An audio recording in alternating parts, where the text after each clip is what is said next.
Hey again, everyone. It's Lance here from Epics'N'Stuffs, back at you with another store update. Today we're going to start off with a little bit of a rant at delivery services again. Yay! This time it's not Parcel Force, instead it is FedEx. What really grinds my gears is they're going to deliver a package. This particular package was from Warlord Games. It's bolt action stuff, right? So it's the first bit of bolt action stock. We've got it in. I spent some time late in the night putting all the stuff that was on the order, listed it online, ready so that when it comes in I can just go, it's in stock, bam, bam, bam, bam. They said they're going to deliver it before 12:40. Well, that's fine because I'm in from like 7:30 most days. 12:40 rolls round, it's going to be delayed. It will be there before 6. Okay, I don't mind staying after I close. I typically do, but till 6 I can stay. About 10 minutes before 5:30, so 5:20, another message. It's been delayed and deferred till tomorrow. Right, okay. How frustrating, very annoying, but if it's a genuine reason, I have no real issue. What's the reason? Oh, store was closed or there was no one to accept it. If I would have had like a blood pressure meter on then, it would have went through the roof. Stuff like that irks me to no end. It's just poor customer service. So you could say, let's give them the benefit of the doubt, right? This delivery driver went to somewhere that he thought he was meant to be delivering this to, and there was nobody at whatever premises he was at, okay? But the address of this store, this store's been here for, I don't know, since the 60s or something like that, maybe even earlier. It's on every single conceivable sat-nav that's ever been made. Do you know what I mean? So the only other reason or logical conclusion in my head is they just lied. And if it was something like, oh, there was a traffic incident, or they couldn't make it because they just had too much stuff, just say it. For one, don't overpromise and under-deliver. That is a pun. But just tell the truth. Because now I'm not only upset that you've wasted time, because, you know, I don't want to miss a delivery, and I'm a big boy. I can forego going to the toilet, you know, for an entire day if I need to. So I'm just sat there waiting, and nothing turns up. So not only have you wasted my time, you've also lied about it, and now I'm angry. So I phone your customer service, which is a crock of S. It's one of those condescending AI female voices. I mean, they do it. They make it a female voice because it's meant to be. You know, you won't give a just it. If you're a company that has a hotline, don't do that because it's just condescending as sin, and it makes people angry. Got through to their online chat, which is done through a translator, I believe. Well, according to its stuff, its blurb it was. And then yeah, it's just going to have to come tomorrow. Do you want to give? They were like, do you want to give any instructions to the driver? Yeah, don't lie about why you didn't deliver it, and go inside Hatter's Row. That's where you need to deliver it. Do you know what I mean? Anyway, frustrating as all hell. Delivery services, man. FedEx, up your game, because it's not good. Anyway, on to more positive stuff. Yesterday, albeit it was dead in store, we had a few people come in. Online sales were really strong. So, you know, it balanced out in that sense. So I'm happy with that. That was good. It means I have a lot of packages that need to go out today. So Suzanne's going to come in later in the day after our dog has been to the groomers, and she's going to take those packages out. Okay, next thing on the agenda for this video, a little bit of a shift. I want to talk a little bit about start sets and which ones I think are probably the go-tos in my eyes for getting started in either the hobbying space in general, or if you want to get into a war game like AOS or 40k. So this comes off the back of the last video where, you know, the commenter on we were talking about in that particular video was talking about like the points of entry being quite expensive, which is just not the case. So I think first thing we'll talk about some of the GW stuff, and then we'll move on to which set I think is the one to go for. Plus, outside of GW products, if I was buying into a paint range or I wanted to paint a miniature, which product would I go for from that? And it's handy because I stock these particular products because, well, the GW stuff you kind of have to actually become part of their stockists program. However, the other stuff I bought into because I actually thought they were the best value for money, but they don't tend to sell very well, and there's a few reasons behind that which I'll try and address and go into. Anyway, let's start with GW. So GW has quite a few starter sets in their range. They've kind of went, let's just hit all bases. If you want to just paint miniatures, then they have a lot of these small paint sets. Like one of the more popular ones is the EnS Marine paint set, which gets you, 6 paints, a brush, and 3 EnS Marines to paint. They do one for some Termagants, and then for AOS they do a Skaven one and a Stormcast Eternal one, similar layout to this.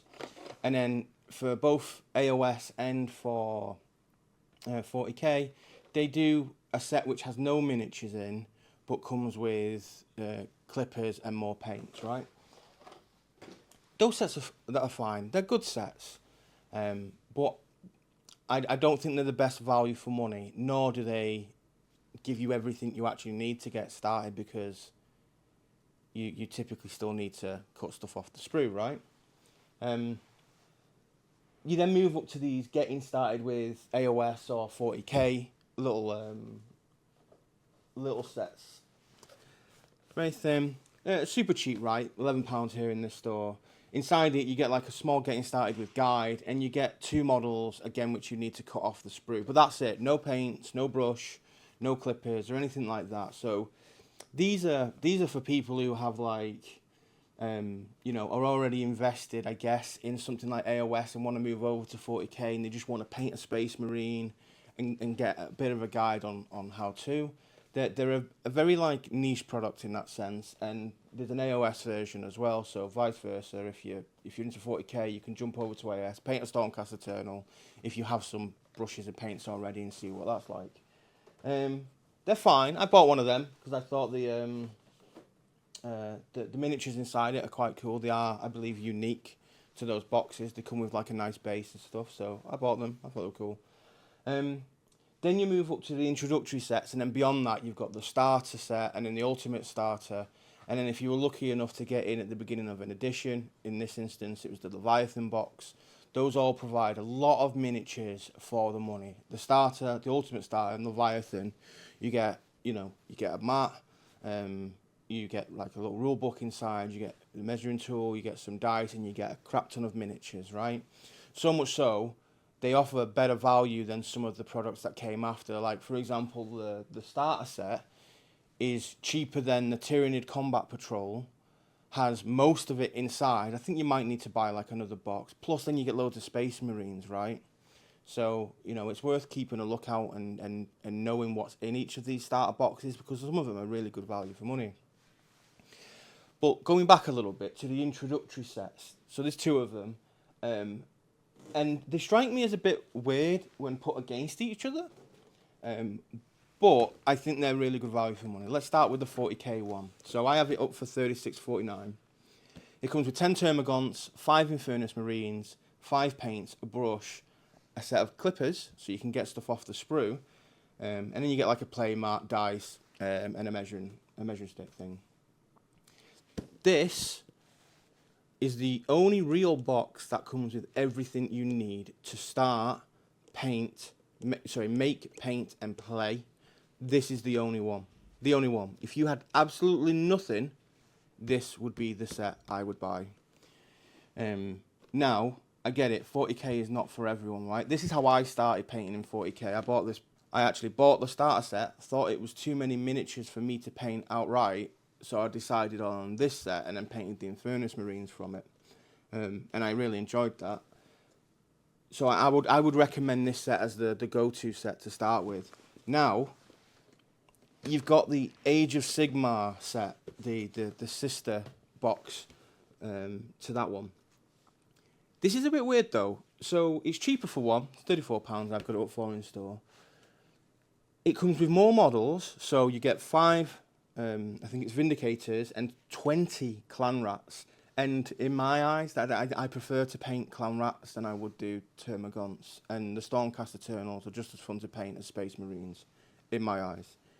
So I think model-wise, this is superior value for money when compared to the 40k box. You get 6 paints in it as opposed to 5. And I would say these paints, personally, give you a bit more variety and variation, and will probably last longer in that sense. You'll get more mileage out of these, I feel, than you would do the ones in the box with the 40k one. You get a brush, but and the mat and the dice, the measuring gubbins. The only thing it omits is the clippers. So technically, even though this box, the contents is better value in my eyes than the 40k box, and it's cheaper, you don't get the nippers. So technically, you need to buy something else with this to work with it. It says no tools required on both of these boxes, but you need tools to cut the things off the sprue. So, yeah, it's an interesting one. Nippers, you know, you might even already have a pair, and, you know, I think we sell the cheapest ones in our store are $4.49, all the way up to £35 for the really good display ones. But, you know, they're push fit, they don't need glue or anything like that, but you need the nippers. So, odd one. I would probably personally buy this box and then some nippers, purely because I just think this box has, you know, more miniatures, better paints in it. But if you don't like AOS, then, you know, go for the 40k one. If you don't want 40k, go for the AOS one. Just spend maybe a little bit more for those nippers, and then you've got everything you need to get going. So they're the introductory sets for each of the big Games Workshop games. Now, what if you don't like Games Workshop games, or you want to play something like Dungeons and Dragons? I own quite a few starter sets in store, you know, usually made by paint ranges, right? So like, you know, Vallejo starter sets, there's Army Painter, they do a vast swathe of sets. You've got the GW ones, P3 make a starter set now as well. Yeah, you know, they're great, but a majority of them are just paint sets. Very few of them include a miniature in the box. So Army Painter, in this range of paint sets that they do, they have the starter set for the Fanatic range, the Most Wanted set, the Mega set. I think it then goes up to the Ultimate set, and then the Complete set. They've got sets for days, and they do come with miniatures. Not all of them come with brushes, which is a weird one, but they come with a miniature in the box. Now, they do another range, and this would be the one I would go for, personally. And it's one of the reasons why I stocked them, because I thought they were such good value for money. It made sense, but they don't sell well. It's the Games Master set. So this is good for a few reasons. It's the new formula. It's the Fanatic formula. So there is an old version of this that has the old just plain war paints in. Steer clear of that. It's not a very good paint range for all intents and purposes. It's still a good set, good value for money, and it's nice to get started with, but the new set is better, way better. So this comes with Fanatic paints. You get a brush primer in there. You get a VFX paint. It's the blood one, I think, in this one. Yep, the fresh blood one. You get a strong tone, and you get some metallic paints as well. So there's 15 in total. This retails for about £40. You get the brush, plus you get 5 miniatures. And in this particular set, it's the adventure set. So it's 5D, it's an adventure party for Dungeons and Dragons or something like that, right? You know, you got your wizard, your archer, and all that jazz. This is a good set. When you compare it against a regular starter set, which has no VFX paint, if I remember right, it's just 10 paints. It comes with a brush primer. It comes with a miniature. It's like a medieval soldier or something. But it's like 3/4 the price of this almost. It's like £28.49 or £29. That's a great set, and that's what got me into the Army Painter paint range. But this set just destroys it on what you get in the box value-wise and the paints. Now, you may notice the paints they're not Fanatic branded, they're Game Master branded. And some of these, like Orc Grey, doesn't exist in the Fanatic range. Angelic Yellow doesn't exist in the Fanatic range. don't let that put you off. All these paints are actually in the Fanatic range. They've just renamed them for these sets. So if you go onto the Army Painter website, you can actually see what they correspond to, right? So if you ran out of rosy skin, well then you can just go and get the actual Fanatic paint if you wanted to reuse that particular hue and shade again. So yeah, there's 3 of these types of sets. There's I think one's called Wandering Monsters and the other one's Wilderness Adventures, I think. Wilderness Adventures comes with a witch in it, and then Wandering Monsters comes with a big troll.